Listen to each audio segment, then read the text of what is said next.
कहा जाता है। क्यों?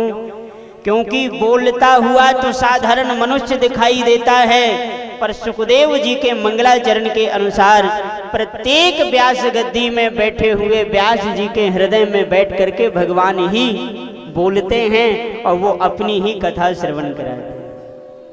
क्यों?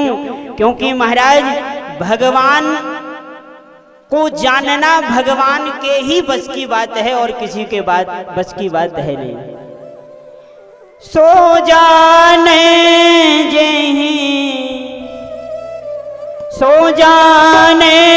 जहीं देव जनाए,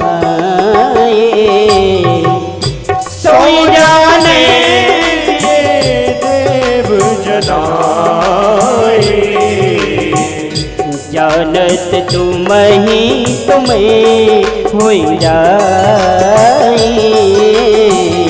जानत तुम ही होई जाए, सोई जाने जहीं देव जनाए, सोई जाने देव जनाए, जानत तुम ही होई जाए, जानत तुम ही होई जाए।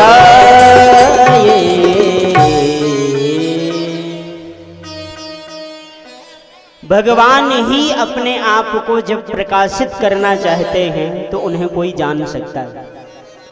हमारे परम पूज्य गुरुदेव भगवान आप सब जिनको जानते हैं वो आप सबको भी दर्शन दे चुके हैं।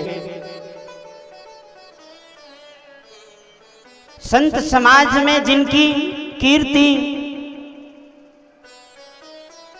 श्रीमद् जगत गुरु द्वाराचार्य योगानंद द्वाराचार्य श्री श्री 1008 श्री श्री रामकृष्ण दास वेदांती जी महाराज, वो एक बात इस प्रसंग में बड़ी प्यारी कहा करते हैं। हमारे गुरुदेव भगवान के श्री मुख से हमने सुना, वो कहते हैं कि देखो भैया, अर्जुन ने भगवान को मांग लिया, इसमें अर्जुन की कला नहीं है। अर्जुन ने भगवान को मांग लिया महाभारत के युद्ध में, इसमें कला अर्जुन की नहीं, इसमें कला कृष्ण की है। क्योंकि भगवान श्री कृष्ण अर्जुन को अपने आप की जानकारी देना चाहते हैं और दुर्योधन ने भगवान को नहीं जाना। यदि सच पूछो तो गुप्त कारण यह है कि भगवान दुर्योधन को अपने बारे में जनाना भी नहीं चाहते, क्योंकि भगवान कृत संकल्प हैं। भगवान कोई संकल्प कर ले और फिर ऐसा हो सकता है कि कोई व्यक्ति उनके विपरीत हो जाए। इसीलिए साक्षात भगवान ही हमारी वाणी में बैठ करके और हमारी वाणी को अलंकृत करके अपने गुणों का ऐसा गुणानुवाद सुनाए कि सुनने वाला प्रत्येक व्यक्ति कृष्ण का दीवाना बन जाए। ऐसे प्रत्येक व्यास जी को भगवान के चरणों में प्रार्थना करना चाहिए। और सुंदर मंगलाचरण किया है व्यास जी ने, श्री सुखदेव भगवान ने, और सूक्ष्म सृष्टि का निरूपण किया है। भगवान इस प्रकार से ब्रह्मा जी को प्रकट करते हैं और ब्रह्मा जी को कमल नाल से प्रकट करके और ब्रह्मा जी को भगवान दिव्य ज्ञान प्रदान करते हैं।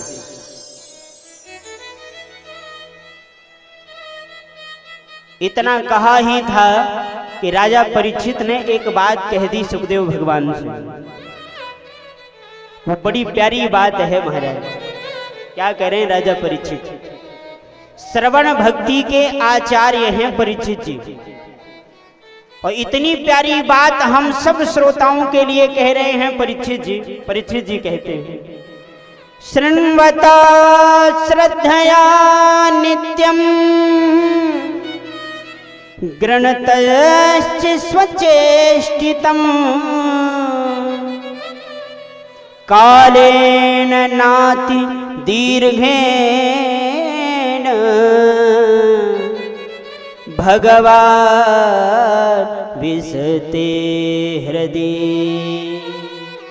ये श्लोक इतना प्यारा है भैया, प्रत्येक व्यक्ति को याद कर लेना चाहिए। इतना प्यारा श्लोक है महाराज।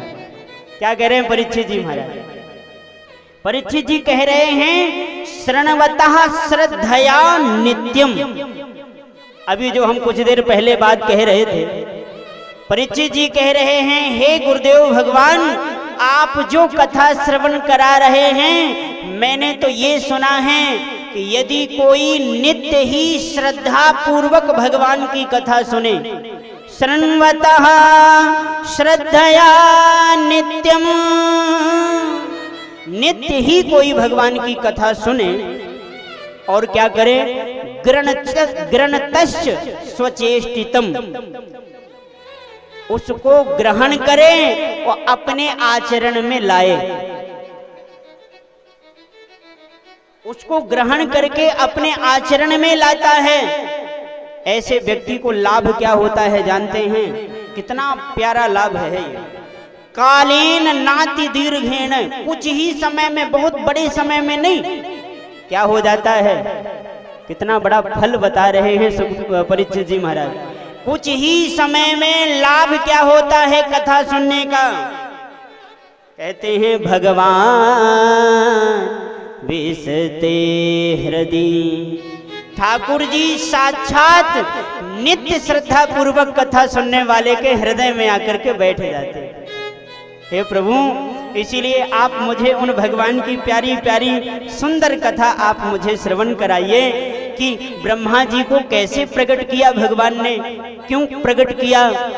तब सुखदेव भगवान कहते हैं राजन, भगवान अगाध समुद्र में, प्रलयंकालीन समुद्र में पड़े हुए हैं और जानते हैं अकेले ही समुद्र के लहरों में आनंदित हो रहे हैं। कोई लहर भगवान को पूरब से पश्चिम की ओर ले जाती है तो कोई लहर तुरंत आकर के भगवान को उत्तर से दक्षिण की ओर ले जाती है और भगवान लहरों में झूला झूल रहे हैं। पर झूला झूलते हुए भगवान ने सोचा कि देखो भाई, मैं अकेला हूँ, एको हम बहुश्यामी, मैं एक हूँ, बहुत होना चाहता हूँ। तो उनकी नाभि से एक कमल निकला और उसी कमल दल में ब्रह्मा जी का प्राकट्य हो गया महाराज। और ब्रह्मा जी ने चारों तरफ देखना चाहा तो ब्रह्मा जी के 4 मुख भगवान ने प्रदान कर दिए। अच्छा, ये सृष्टि का क्रम जो आप सुनेंगे ना आज कथा में, उससे एक बात आप समझिएगा, ये गलत लोगों ने गलत गलत चीजें मांगना प्रारंभ कर दी, इसीलिए भगवान ने देना थोड़ा कम कर दिया। और नहीं तो सोचो, ब्रह्मा जी ने केवल देखना चाहा था कि इतने ही में 4 मुख दे दिए ब्रह्मा जी को। सोचो जरा, उन भगवान को मांगना भी नहीं पड़ता, ब्रह्मा जी ने देखा, सोचा कि चारों तरफ देख लूं मैं कहां हूं, कि 4 मुख दे दिए। अब जब 4 मुख हो गए तो ब्रह्मा जी ने सोचा कि भाई मैं कौन हूं, यहाँ कैसे बैठा और ये कमल का नाल कहाँ पे आई, कहाँ से आई है। तो नीचे उतर करके गए और 100 वर्षों तक जल में नीचे उतरते रहे, पर कमल के अंत को पता नहीं कर पाए। तो पुनः फिर से आके कमल में बैठे और जल के थपेड़ों से 2 अक्षर सुनाई दिए, त प, और दोनों को जोड़ा तो पता चला कि भगवान आदेश दे रहे हैं, तप करो बेटा तप। कई लोग कह देते हैं, क्यों ये कोरा ढोंग क्यों बताते हो महाराज? अरे भगवान को किसी ने देखा है क्या, जो आप बेमतलब की बातें सुनाते रहते हैं लोगों को? भगवान को किसी ने देखा है क्या? अच्छा, उनसे पूछो कि तुमने अपने पिताजी को देखा है? कहेगा हाँ। तो फिर पिताजी के पिताजी को देखा है? कह सकता है हाँ। तो फिर आप कहो कि उनके पिताजी को देखा है? वो अगर तब भी कहे हाँ तो एक बार ये कहना, तो फिर उनके पिताजी को देखा है? नहीं नहीं, हम नहीं देखे, देखा नहीं है, पर ये तो मालूम है कि होंगे तो कोई, तभी तो फिर उनके पुत्र हुए, फिर उनके पुत्र हुए और उनके तुम हुए। उसी प्रकार आपने अपने पर बाबा को नहीं देखा, लेकिन फोटो देख करके ये तो कहते हो ना ये हमारे पर बाबा हैं, कि कहते हो हम नहीं जानते ये व्यक्ति कौन है। उसी प्रकार हमने भगवान का दर्शन नहीं किया। क्यों? क्योंकि ब्रह्मा जी को भी भगवान दर्शन देने के पूर्व कह रहे हैं तप करो बेटा, बिना तप किए हुए मैं किसी को नजर में आता नहीं हूं। ब्रह्मा जी ने 1000 वर्ष तक तपस्या करी और 1000 वर्ष तपस्या करने के बाद भगवान दर्शन नहीं अपितु ब्रह्मा जी के हृदय में अपने ज्ञान का प्रदान किया है। और भगवान ब्रह्मा जी से कहते हैं कि हे ब्रह्मा जी ध्यान से सुनो, मैं तुम्हें ये जो दिव्य ज्ञान प्रदान कर रहा हूं, इस ज्ञान से ही आगे चल के तुम सृष्टि करोगे। और ये ज्ञान है कैसा? आप लोग जरा इस श्लोक को बड़े भावपूर्वक श्रवण करिए। क्या कह रहे हैं भगवान? ज्ञानम परम गुह्यम में यद विज्ञान समन्वितम सरहस्यम च गृहान गदितम मया। ये जो मैं तुम्हें ज्ञान दे रहा हूं ये केवल अंधविश्वास नहीं है, विज्ञान समन्वित है। यद विज्ञान समन्वितम, कोई कितना भी बड़ा वैज्ञानिक हो वो भागवत पर शोध करे महाराज, तो एक भी बातें भागवत की अंधविश्वास नहीं हो सकती। एक एक बातों का वैज्ञानिक कारण है हमारे पास। और चतुश्लोकी भागवत सुनाया है भगवान ने ब्रह्मा जी को। और चतुश्लोकी भागवत का एक श्लोक तो हम आपको श्रवण कराएं। बड़ा प्यारा श्लोक है महाराज। अहमेवा समेवाग्रे नान्यद यद यद सत्परम पश्चादहं यदेतच्च यो वशिष्येत सोऽस्म्यहम्। ब्रह्मा जी से कह रहे हैं कि हे ब्रह्मा जी, अहमेवा समेवाग्रे, सृष्टि के सबसे प्रथम में मैं ही हूं और बीच में मैं ही बचता हूं, और जब ये सृष्टि खत्म हो जाती है तो शेष मैं ही रहता हूं। इसलिए मेरे अलावा दुनिया में जितना जो कुछ दिख रहा है मेरे अलावा कुछ भी नहीं है। सब कुछ मैं ही बना हूं, सब कुछ मैं ही। रसगुल्ले में जितनी मिठास है सब शक्कर है। रसगुल्ले में जितनी मिठास है सब शक्कर है महाराज। ये ऊपरी परत तो केवल उस शक्कर के रस को सुरक्षित करने के लिए चढ़ाई गई है। अब जरा विचार करें, ये जो रसगुल्ला इतनी आकृति में बनाया गया है ना, इसमें खोवा भी डाला गया है, फिर इसको तेल में जरा निकाला भी गया है घी में, वो किसके लिए? ताकि इसमें रस अच्छी तरह से भर जाए। बात इतनी ही है ना। और उसमें रस ना भरे तो वो गुल्ला तो हो सकता है पर रस नहीं लग सकता उसमें, और वो किसी काम का नहीं है। हम उदाहरण इसलिए दे रहे हैं कि गर्मी थोड़ा ज्यादा है, कम से कम और ठंडक ना मिले तो मुंह में पानी तो आ ही जाए। एक बार प्रेम से कहिए राधे राधे। तो जिस प्रकार से रसगुल्ला में जितनी मिठास है सब शक्कर है, उसी प्रकार दुनिया में जितना प्रकाश है सब मेरे कृष्ण हैं, सब मेरे राम जी हैं, उनके अलावा और कोई नहीं है। भगवान ने प्रकाश दे दिया, जो भी बचेगा मैं ही। और सुनिए, यथा महांत भूतानि भूतेषु चावचेष्वनु प्रविष्टान्य प्रविष्टानि तथा तेषु न तेष्वहम्। क्या बताएं, हमारे करवी के श्रोता ऐसे विज्ञ हैं, विद्वान हैं। अन्य जगह तो महाराज श्लोकों की व्याख्या करने लग जाओ ना तो लोगों को नींद आ जाती है। महाराज जी ये क्या बोल रहे हैं?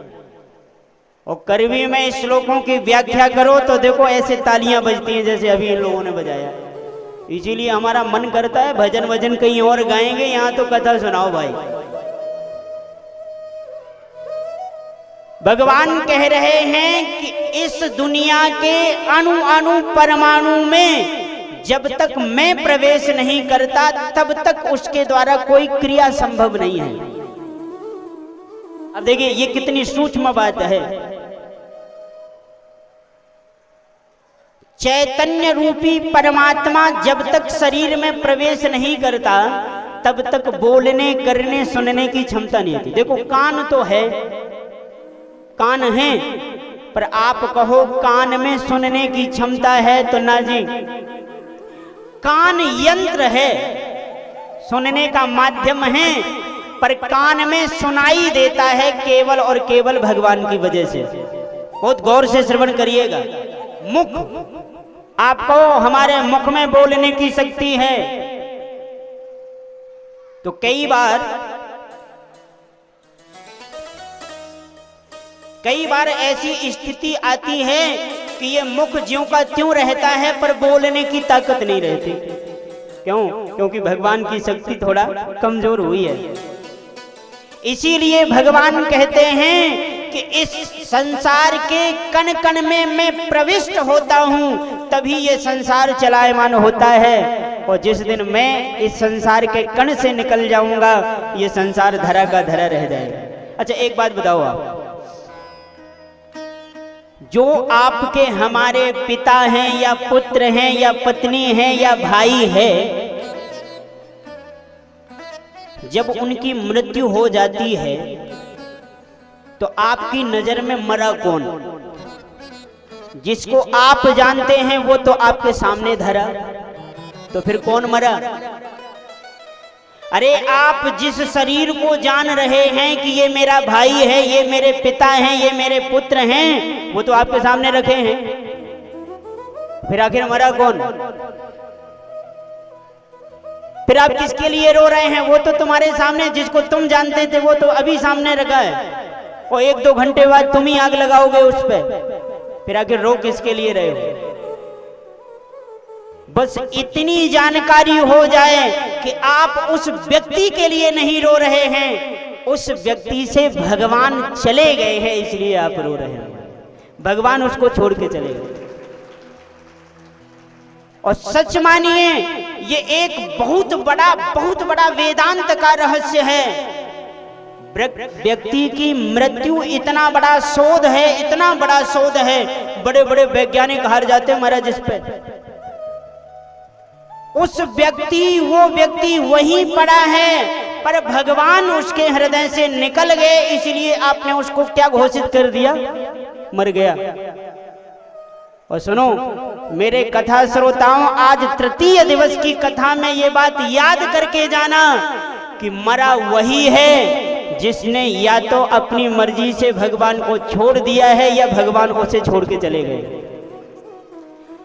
यदि आप भगवान से जुड़े रहेंगे और यदि आप भगवान की कथा से जुड़े रहेंगे और भगवान आपसे जुड़े रहेंगे तो आपकी कभी भी मृत्यु हो ही नहीं सकती महाराज। इसीलिए इस बात को याद करके जाइएगा, मरा वही है जिसको भगवान ने छोड़ दिया है और जिंदा वही है जिसको भगवान ने अपना बना करके रखा है। इसलिए हम जिंदा हैं तो हमें ऐसा कार्य करना चाहिए। अच्छा एक बात बताओ, क्या विवाह हो जाने बस से एक पत्नी पति की हो जाती है? उसे पति के हृदय में प्रेम पाने के लिए बहुत कुछ करना पड़ता है। बात सही है कि नहीं? कि विवाह हो गया बस अब पति से कोई मतलब नहीं, महीने में जितना व्यापार होता हो आधा माल हमको लाओ, तुम जानो तुम्हारा काम जाने, हमें तुमसे मतलब नहीं, तुम्हें हमसे मतलब नहीं। अरे भाई उसके माता पिता की भी सेवा करना पड़ेगा, उसकी भी सेवा करना पड़ेगा, उसके घर को भी संभाल के रखना पड़ेगा, उसकी गृहस्थी को संभाल के रखना पड़ेगा, बहुत कुछ करना पड़ता है कि नहीं? उसी प्रकार हम भगवान के ही हैं। निश्चित है कि हम भगवान के हैं, भगवान हमारे हैं, लेकिन भगवान हमारे ही बने रहें इसके लिए आपको कथा श्रवण करना पड़ेगा। इसके लिए आपको कीर्तन से जुड़ना पड़ेगा, इसके लिए आपको गौ सेवा से जुड़ना पड़ेगा, और इसके लिए आपको दीनहीनों की, माता पिता की आज्ञा का पालन करना पड़ेगा। ये कथा यूं ही नहीं है महाराज। जैसे एक पत्नी पति की हो जाने के बाद में भी पूरे समाज के साथ में पति ने स्वीकार किया है, पर उसके बाद भी वो दिन रात ये प्रयत्न करती रहती है कि मैं इनकी हो तो गई हूं पर इनकी ही बनी रहूं और ये मेरे ही